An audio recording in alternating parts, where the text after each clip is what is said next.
Ramadan nanti seperti apa? Ya, persiapan bulan Ramadan apa ya? Kayaknya sih sama aja kayak tahun-tahun kemarin ya.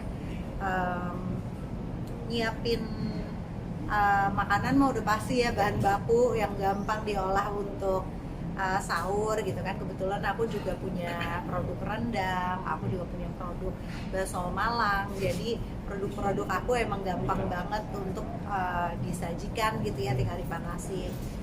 Terus udah gitu apalagi ya persiapannya, selain persiapan makanan, persiapan mental kali ya. Karena buat aku udah umur segini, udah tahun ketiga juga aku berhijab gitu ya, aku kayak punya motivasi lebih tinggi lagi supaya lebih baik lagi sih, memperbaiki lagi. Karena kemarin-kemarin pasti banyak banget kekurangan, banyak cacat gitu ya, ibadah-ibadahnya tuh kayak kurang pol gitu ya.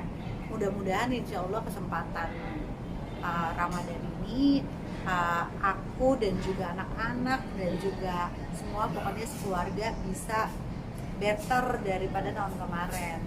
Jadi persiapannya lebih kepada diniatin dalam hati, Bismillah ya Allah aku mohon pertolonganmu, mudah-mudahan ibadah, amal kebaikan, puasa, semua yang kita lakukan di bulan Ramadan ini dapat kekuatan, dapat semangat. Karena buat aku ibadah itu effortnya nggak cuma dari kita pribadi niat doang, tapi kita harus minta tolong. Kita harus minta tolong sama Allah untuk dikasih semangat sama kekuatan untuk semangat gitu loh. Jangan capek, jangan ngantuk.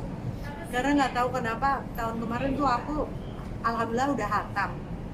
Tiap tahun aku hatam, alhamdulillah udah 2 tahun ke belakang. Cuma paling berat itu adalah ketika lagi tadarus, lagi mau dekat buka puasa, mau jam berapapun, jam 10 aku udah coba, jam 10 pagi udah coba, jam 4 sore, jam 5 sore udah coba, setelah tarawih udah coba, semuanya ngantuk. Akhirnya yang paling gak ngantuk adalah aku ngopi jam 10 malam setelah anak-anak tidur.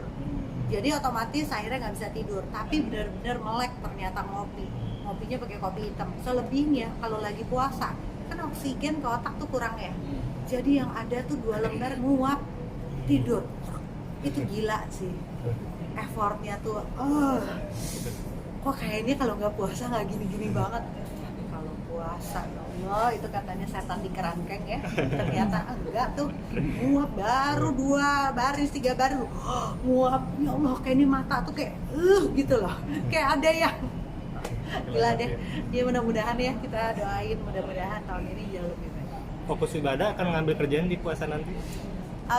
Apapun insya Allah sih diniatin. Aku nggak mau gini loh Mas, aku nggak mau bulan Ramadan pokoknya selama bulan Ramadan aku nggak terima kerjaan. Nggak juga, karena kemarin kebetulan aku udah nyetok, alhamdulillah ada program Ramadan stripping setiap hari.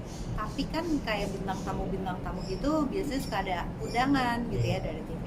Aku tetap nggak bilang nggak terima kerjaan tetap, tapi yang paling penting adalah aku akan lebih memfokuskan diri untuk ini. Kalau Bambang usianya udah berapa sih? Bambang udah mau 6. Oh, udah mulai November diajarkan. ini udah mau 6. Bambang udah mau diajarkan tentang berpuasa. Udah kemarin kan beberapa kali kakaknya bayar puasa, kodok.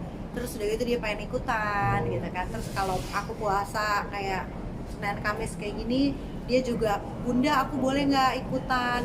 Tapi ikutannya dia tuh abis makan siang, dia dari pagi dia puasa, makan siang dia buka, habis makan siang dia puasa lagi, nanti jam 4 dia lapar, dia bilangnya buka puasa. Pokoknya isi kepala dia tuh puasa adalah ya nahan makan sama minum doang, walaupun cuma 2 jam gitu.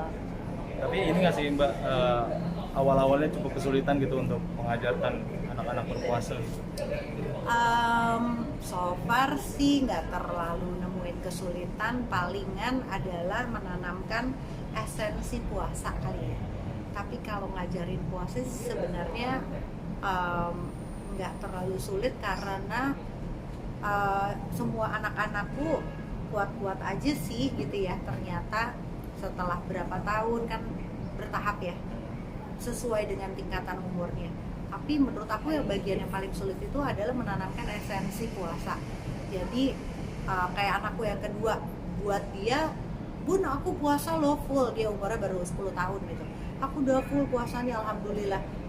Targetnya mungkin hanya nahan lapar sama haus doang gitu loh, tapi kayak sholat masih bolong-bolong, atau enggak dia masih zolim sama adiknya gitu ya, masih gangguin adiknya sampai nangis, atau enggak masih pelit gitu ya. Esensi hal-hal kecil itu yang mungkin memang harus lebih banyak ditanemin dengan cara yang susah gampang, soalnya nanemin pendidikan agama ke anak-anak tuh agak complicated ya. Kalau cuma ceramah doang, ngasih tahu doang, biasanya masuk kanan keluar kiri.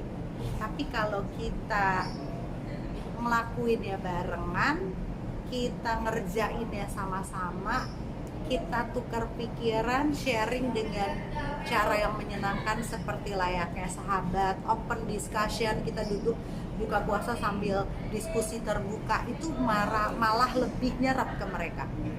Mereka lebih kayak, oh gitu ya Bun, oh iya ya, iya bener juga, kalau aku begini loh Bun gitu. Jadi kita benar-benar membuka wawasan kita secara terbuka, menghargai pendapat anak-anak, menilai bahwa oh puasa tuh gini ya, enggak lah kalau menurut aku begini ya. Itu kita godok bareng-bareng.